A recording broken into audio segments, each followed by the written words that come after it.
देखिए ये तो बजट जो मोदी सरकार ने पेश की है, ये तो दो चार राज्यों के इलेक्शन चुनाव को देखकर ही उन्होंने पेश किया है। तो ये तो इलेक्शन स्पीच है और वो इलेक्शन स्पीच 15 दिन पहले से ही शुरू किए है और उनकी जो जो बातें बाहर उन्होंने कही है वैसे जुमले इस बजट में डालकर वो उन्होंने पुनरुच्चार किया उसका। और दूसरी चीज, बजट में सबसे ज्यादा प्राथमिकता होना चाहिए था जो आज इन्फ्लेशन बढ़ रहा है, महंगाई बढ़ रही है, उसको कंट्रोल कैसा किया जाए वो उसमें नहीं है। और जो आज अनएम्प्लॉयड यूथ है उनके नौकरी के लिए एम्प्लॉयमेंट देने की बात उन्होंने नहीं कही। हालांकि पहले तो उन्होंने ही कहा था कि हमने हर साल 2 करोड़ नौकरियां हमारे युवाओं को देंगे। तो उनके 18 करोड़ नौकरियां कहाँ हैं? उसके लिए कौन सा बजट है? तीसरा, जो सरकारी वैकेंसीज है वो भरने के लिए भी उन्होंने इसमें कुछ नहीं कहा। और जो 30 लाख वैकेंसीज भरना है उसके लिए तो बजट का प्राविधान होना चाहिए, वो भी इसमें नहीं है। उसके अलावा गरीबों के लिए जो हमेशा पहले से आता था, उनको जरा नरेगा के लिए जरा वो बहुत ही पॉपुलर स्कीम रहने की वजह से रूरल के हमारे किसान मजदूर को उसका लाभ होता है, उसके लिए उन्होंने इसको बहुत अलग दृष्टि से देखा था। लेकिन आज के बजट में पहले जो 90,000 करोड़ था, 90,000 करोड़, उसको घटाकर उन्होंने 60,000 करोड़ कर दिया है। तो गरीबों के लिए भी कुछ नहीं है, अनएम्प्लॉयड के लिए कुछ नहीं है, महंगाई कंट्रोल करने के लिए भी कुछ नहीं है।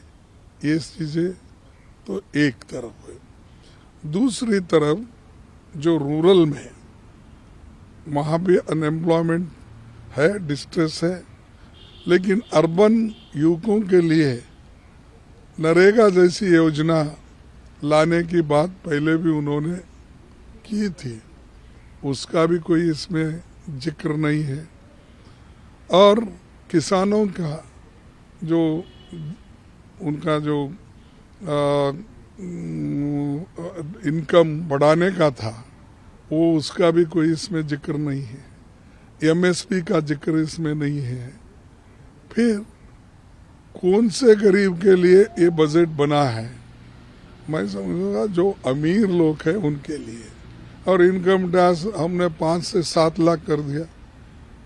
भाई, इन्फ्लेशन इतना बढ़ गया है, कोई 2 लाख कोई बड़ी राहत नहीं।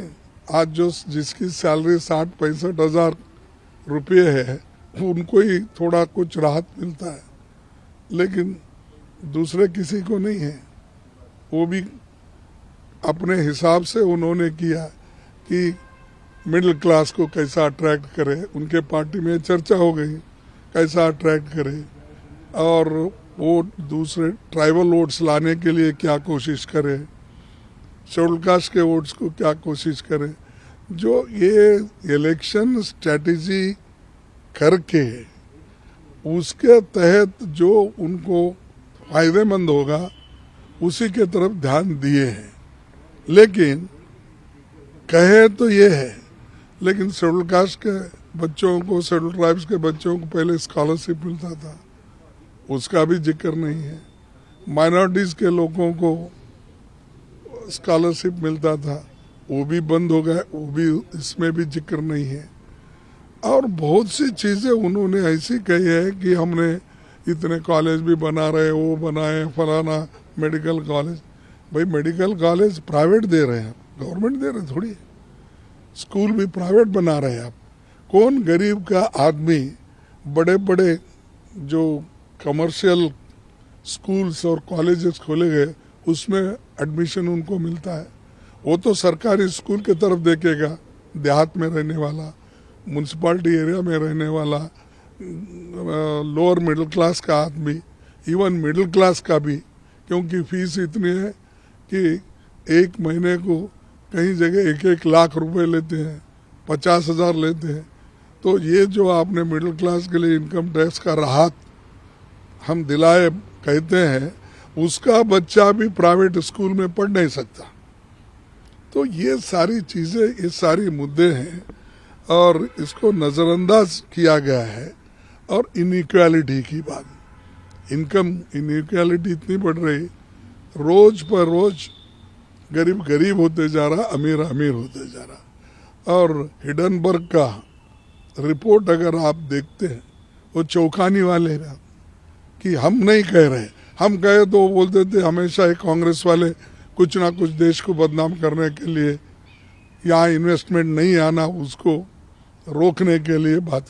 हमने नहीं, ये तो प्राइवेट वाले हैं, डालो डिफेमेशन केस, कहो। उन्होंने तो जोर, उन्होंने कहा कि हाँ हमने कहा है, हम सबूत दिलाएंगे इसका, हम फाइट करेंगे, आप करो कुछ भी, उन्होंने कहा। तो इसका मतलब ये है कि गरीबों का पैसा कहाँ है? LIC में है, अपने बच्चों की पॉलिसी करता है, एजुकेशन पॉलिसी कराता है, खुद की पॉलिसी करता है, घर के लोगों की पॉलिसी करता है।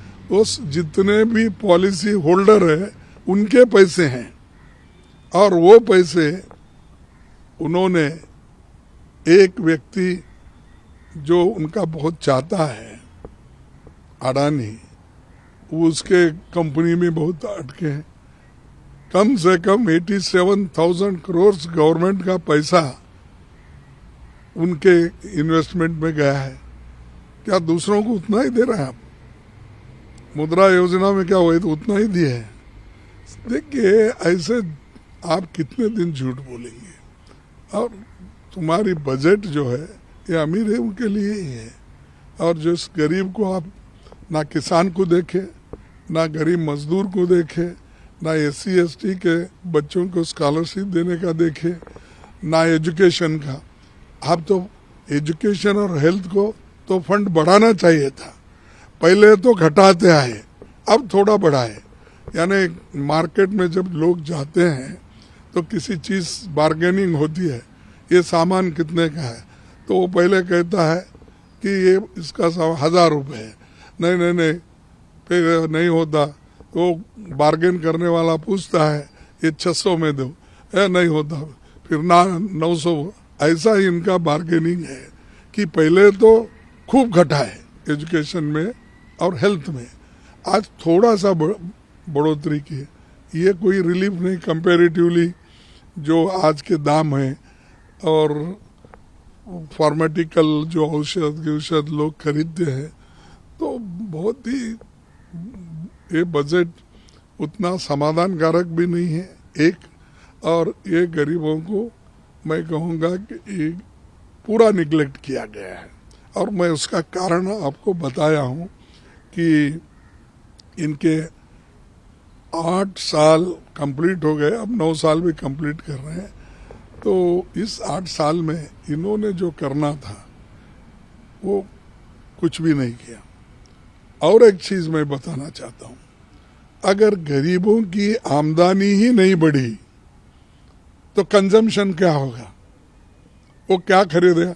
क्या बच्चों के लिए किताबें खरीदेगा, पैंट खरीदेगा, शर्ट खरीदेगा, अपने लिए कपड़े खरीदेगा, अच्छा खाना अपने बच्चों को दिलाएगा?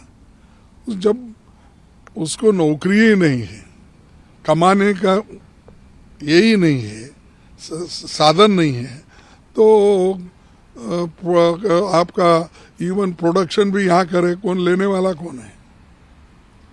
खरीदने के लिए तो पैसे होना चाहिए ना, पैसे होना है तो उसको काम देना पड़ेगा हाथ को। तो ये चीज़ें जो है हम सब कुछ देखे हैं और सुनते, पूरा बजट ये इसका हम कर दिए हैं। और ये ऐसा हो गया है कि बजट नाम बड़ा, क्योंकि भाषण तो बड़ा करते, दर्शन खोटा बोले जैसा है कि उसमें गरीब तबके के किसानों के लिए और बाकी के जो भी SC ST है OBC, इनको तो सिर्फ शब्दों में उनको अपने अलंकारिक भाषा में उनकी तारीफ ही करते करते उन्होंने चंद स्टेटमेंट्स बजट में डाला है। इसीलिए इसमें कुछ नहीं है, इससे कोई फायदा गरीबों के लिए नहीं है और उनकी 75% गरीब है इस देश में।